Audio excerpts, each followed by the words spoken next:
Hello my friends, welcome to Lug Nuts. My name is Tracy. Today we are looking at something a little special. I got the call yesterday about the opportunity to drive the Dodge Durango SRT 392. Special because I've always had a real deep soft spot for the performance Dodge products in general. I've driven quite a few of them over the years. The performance stuff has always struck me as kind of, silly and deeply impractical, and that's kind of what I love about them. So this thing is right up my street, as they say. So I wanted to take an opportunity and shoot a video. I suppose we should start outside. The birds are out. Bless springtime, I'll tell you. So we start. Let's go right there. Absolutely beautiful. I've always loved this new generation of the Durango. This design was introduced in 2011, right after it was canceled and then somehow put back on the production slate. So the second generation Durango was kind of pig ugly, but this thing is fabulous. They gave it a light refresh in 2021, and it really hasn't changed much. Even the refresh was sort of deeply cosmetic, and that's about all. Just so you know what you're talking about, you have a 392 badge there, and you get to the front, the nose, where the magic happens. You get snarling nostrils. It's just a big wide open face on this thing. I really love the way this thing looks. I do. Performance package or otherwise, it's just a good looking car. This one has a lot of little accents, and there's a package I can't remember. I didn't get the window sticker with this thing, so if I'm a little light on details, my apologies. But you do get little trim pieces and stuff like that really sort of do actually enhance the look. In the SRT 392, you get the dual racing stripe thing here, which, it's just a sticker, but it looks kind of badass, doesn't it? I like it a great deal. Coming around, we have 20-inch rims, red SRT emblazoned Brembo brake pad calipers, pardon me. These wheels are 20 inches, and they look like 12s, I guess because of the relative size of the vehicle. And then you have these what are not small rims, but man, a lot of rubber on these Pirelli P0s as well. So interesting. I like it, don't get me wrong, it's fine, but you would 22s maybe are the optimal size, because this is a street machine. You're not taking this thing off road, not unless you're insane. That is the Durango. Really good looking car. I've always loved the way this thing looks. So since we're back here, we'll have a look at the rear area. You get obviously Dodge, you get Durango, you get SRT, and then a powered liftgate, of course. You can do it with your hand, you can do it with your fob as you see fit. So rear cargo area. Immediately it strikes you, you don't get a lot of space. This is not the most cavernous of cargo areas. My little laptop bag here, that's about what you get. So 16 inches or so. It's not a lot. It's okay for the daily shop, I suppose. But this is not the most practical. If you need to haul soccer balls and bikes and stuff, you're going to be folding down those seats, or you're going to be looking at something else. This vehicle as a size thing kind of sits somewhere in between mid to full size and then full size. Full size are things like the Escalade, etc. This doesn't have that space. So, depends on what your needs are. Underneath, where is it here? There we go, get my bag out of the way. You get a little bit of a hidden cargo area there, so if you have something valuable, it's nice to be able to tuck it in there. In fact, you could put your laptop in there. You get a cargo cover, and then you get foldable rear seats. These are manual all the way. You can flip these forward from the controls in the back, which is cool. If your view is obstructed while you're driving, you can do that from the driver's seat, which is cool, but you have to come back up here to let them down. Manually, you pull on those little latches as I do this. There we go. And that's that. I'm not going to take this out because I struggle to get these things back in, but you get a little bit more space. Again, it is narrow. This is a relatively narrow vehicle given its overall size. So the seats, to put them back up, reach for it, excuse me, pulling them like that. You can go like that, and there we go. So there we are, the seats are back in. It's not bad. To be honest, I would pull this bar out and bury it in some corner of my garage, because all it does is get in the way. If you have anything valuable, tuck it under there, you are good to go. Interestingly, the button to close the gate is here, instead of, as would be typical, somewhere up here. Most other vehicles of this type have it up here. Curious. So we'll close that, and we'll take a little spin to the inside. Okay. So the third row, as we pointed out before we fold the seats all the way up, you get 2 seats. You could actually fit adults back there. It's not bad. Yeah, it's doable. It's doable. Access to the third row. You fold the seat down, you pull that little latch there, folds it up. Again, not the most amount of access I've ever seen, but even my chubby stems can get through here. So yeah, you can access the third row with adults. Kids, no problem at all. Oh, excuse me, aggressive. So we'll hop into, why am I not going into the third row? Well, because you guys don't need to hear what sounds that elicits from me. So we are in the middle row, and you can see immediately that it's a little gloomy back here. I mean, the seats aren't even black. If the seats were black, it would be even gloomier. They're actually this interesting looking red color. We'll get to those in a minute. The big culprit, of course, you know, for a gloomy back seat like this is that you have no sunroof back here. You know, like I said, this design dates back over a decade now, you know, so we're full panoramic sunroofs and glass sunroofs and stuff. They just weren't as common back then. And I guess there are engineering costs, etc., you know, and they don't see fit to add one to this particular vehicle. You also get all the ducting up here, and of course they'd have to reroute all that. So it'd probably be a major redesign to work a panoramic sunroof into this. So yeah, there you go. Be aware, it is a little dark back here, and you go into the third row and it's even worse. You do get windows and stuff back there, which is nice, but unless it's a really bright day, yeah, it's a little dim. Anyway, moving on, you get your own center console, which is cool. You get power options in there. You can stash wrappers and all that kind of stuff that the kids inevitably would do. You get HVAC controls, more power, lots of power in this thing, man. Endless charging ports, which is cool, because sometimes manufacturers get weird about that kind of stuff. So that's all in your center console, etc. You get your own HVAC controls. This is kind of a throwback. You know, you see this in various minivans and big SUVs, and this has been a Dodge sort of staple design for years. But I like it. It's cool. My kids would destroy that, but that's not the point. It's probably a comment on my parenting more than anything else. And you get here, I want to comment on the Alcantara headliner. Ah, lovely. Absolutely fantastic. I love Alcantara. Always have, always will. It's great. As a headliner, it's the only thing better is leather, and you only see that on the most high end of vehicles. So really nice to see that on this vehicle. That is the middle seats. Let's hop up to the front and see what happens from the cockpit. So this is, I don't know if I mentioned it earlier, but this is a 2022 model of the Durango. I was trying to look up what 2023 models would cost and sort of, you know, that kind of stuff. And weirdly, the Dodge website for Canada anyway does not include an option to select the 2023. So I do wonder if the days, if this thing's days are numbered. Who knows? Hard to say. But as of right now, you can't even order a 2023. So we'll see what comes of that as we listen. Wait for it. Wait for it. Oh, so good.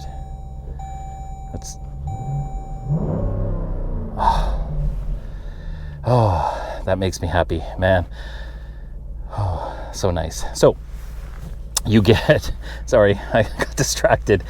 So you get I don't know if this is actually leather or not up here, but you get a soft touch surface, which is nice. It has this contrast stitching, also quite nice. Where you don't get as nice a stitching is on the steering wheel. Look at this.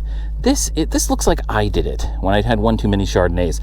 It is absolutely horrible. I don't know. Look at it. It's gross. I'll get right nice and close to it. Really, and it's on the steering wheel where you spend a lot of your time. That, I don't understand that. Maybe there's a design aesthetic they were going for that I completely miss. Nevertheless, since we're on the steering wheel, you get the ubiquitous sort of Dodge center cap here. You get dash center cluster controls right here on the left, telephony controls, cruise control stuff on the right, the dash cluster itself left and right for your speedometer. You get your coolant levels, battery or fuel. Is that? Yeah, coolant levels, sorry. Fuel, etc. Those are all fixed. In the center, you get a digital cluster here. It's just this little area here that changes. You can scroll through various things and change whatever it is you want to put on there. Not a lot of selection, which is fine. I don't change much to this stuff anyway. This one tells you how many horsepower you're using, which is cool. There we go.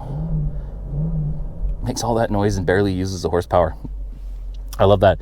The whole thing shimmies when you give it the beans. I love this car. Way to bury the lead, Tracy. You also get contrast color, so you get red leather. I believe this is leather similar to the seats along the dash here. we come to the infotainment system. Sorry, I guess I turned the screen off there.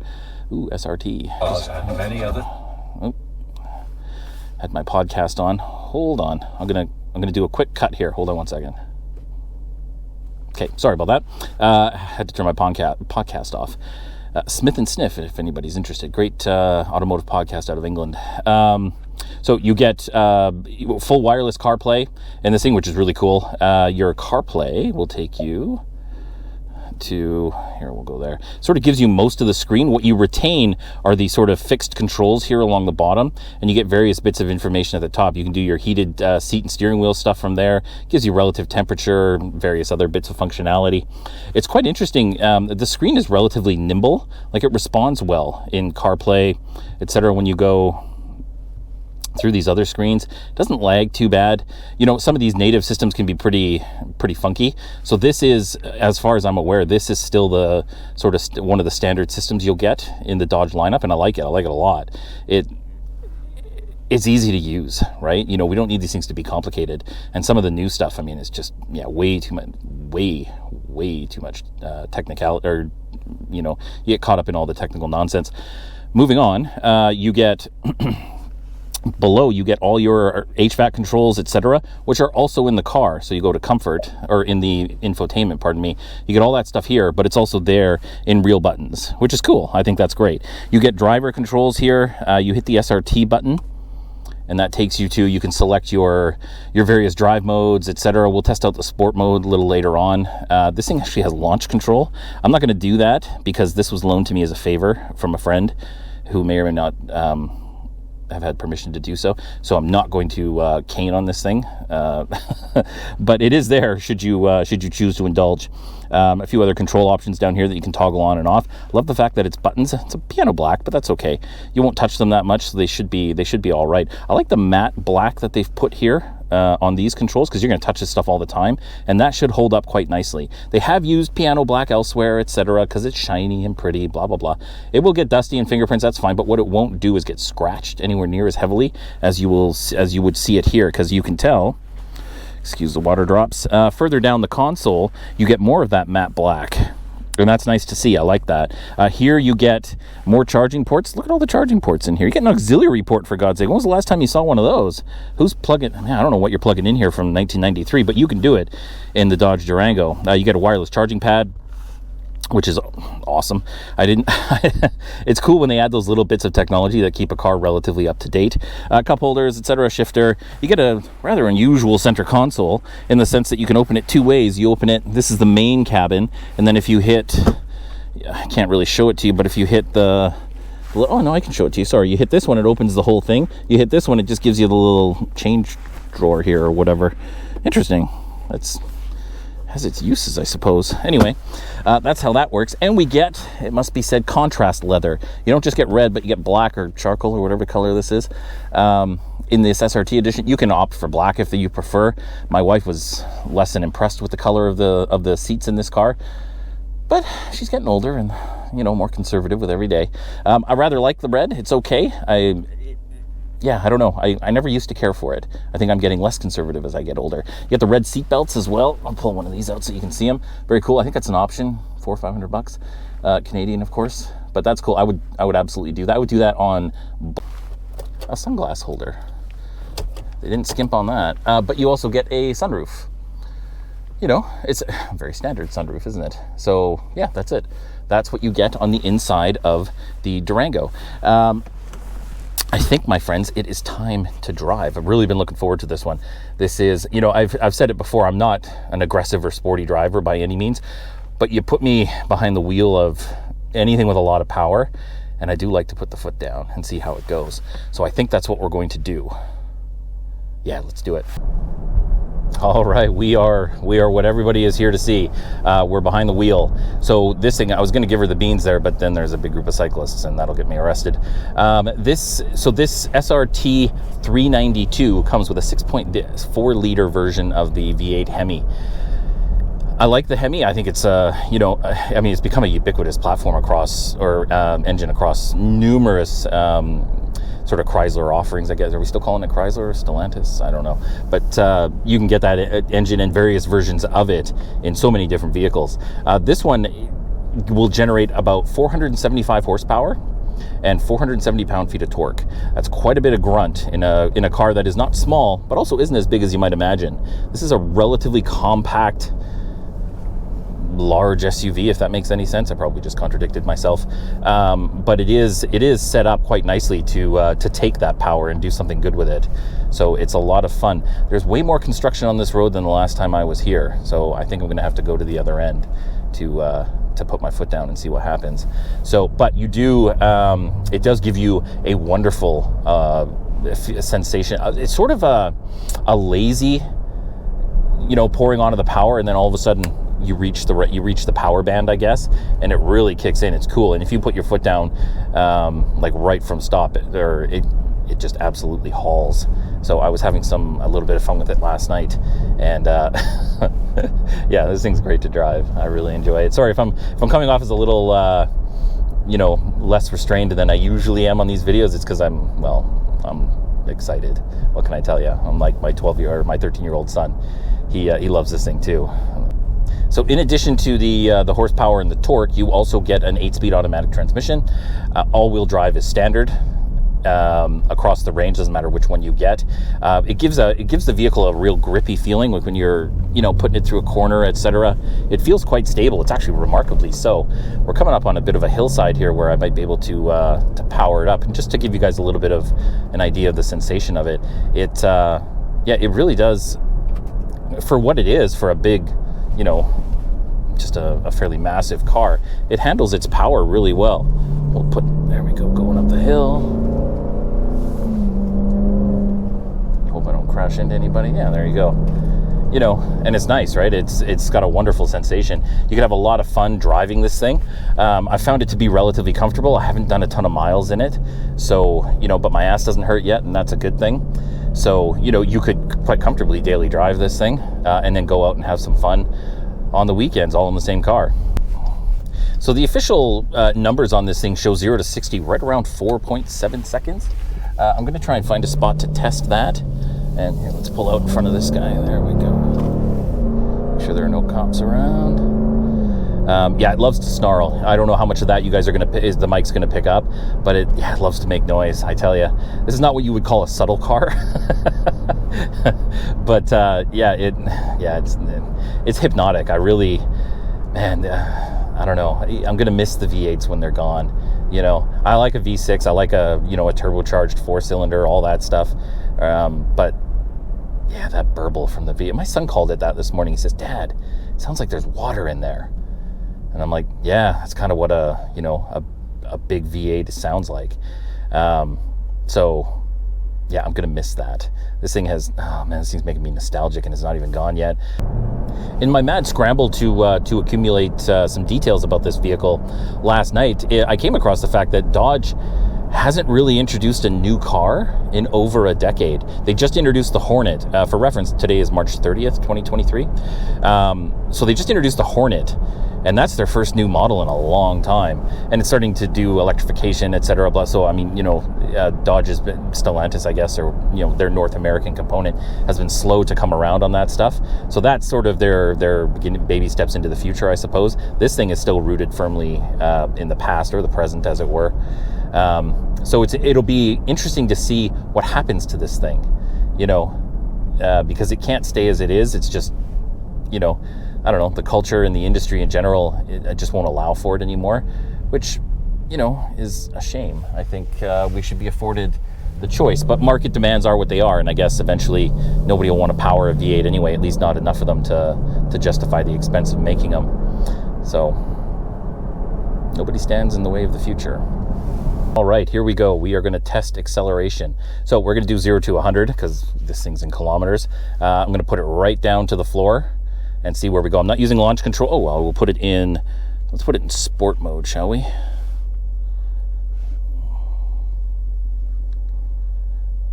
And then see where we go. So just straight automatic and see how it goes. Ready? 1, 2, 3, go.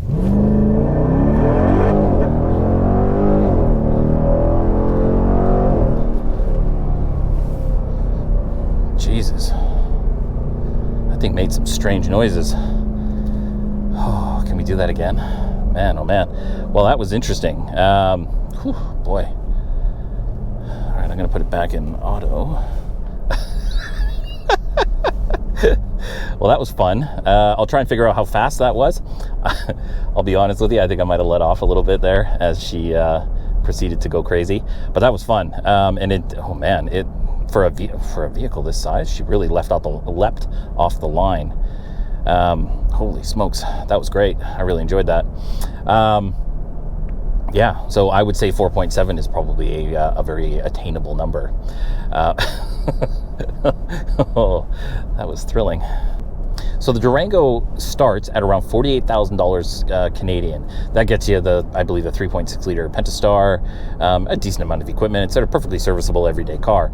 From there, it goes up and up and up. Spend as much as you like. The SRT 392 starts at $78,000 Canadian. And then this one as spec, again, I'm sorry, I don't have the window sticker, so I don't know every bit and piece that's on it, but this tops out at $98,000. So not exactly inexpensive. But you do get a lot of fun for your $98,000. And if you are in the mood for a performance SUV in that kind of price range, please do drive this thing. This thing has been putting a smile on my face all morning. I've really enjoyed this. This has been a lot of fun. I am going to try and get these vehicles for longer periods of time and really put together something a little more comprehensive. But I guess that'll do it. I got to go drop this thing off, so I got to return it. So before I start crying, I will end this video. Thank you all for watching. I certainly hope you have enjoyed. Don't forget to subscribe, comment, like, hit bells, do all that stuff that we're all supposed to do every time we watch a YouTube video. We will see you all on the next one. Have yourself a very great day, and thank you very much.